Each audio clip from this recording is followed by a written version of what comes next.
بسم اللہ الرحمن الرحیم۔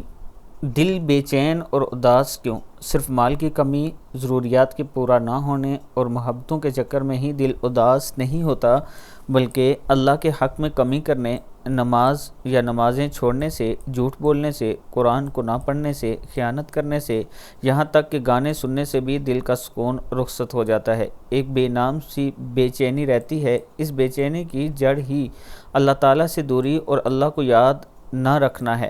الا بذکر اللہ تطمئن القلوب، صرف اللہ کے ذکر ہی سے دلوں کو اطمینان نصیب ہوتا ہے۔ جب بھی آپ پریشان ہوں، آپ اللہ کا ذکر کیا کریں، درود شریف کی کثرت کیا کریں، یعنی لاتعداد پڑھا کریں درود شریف، اور اس کے ساتھ آپ اللہ تعالیٰ کے ناموں میں سے کوئی بھی نام پڑھ سکتے ہیں۔ اللہ تعالیٰ کا کرم ہوگا۔ اللہ تعالیٰ ہم سب کو دین پر چلنے، اپنا ذکر کرنے، رسول اللہ صلی اللہ علیہ وآلہ وسلم کے فرمان کے مطابق زندگی گزارنے کی توفیق عطا فرمائے، آمین۔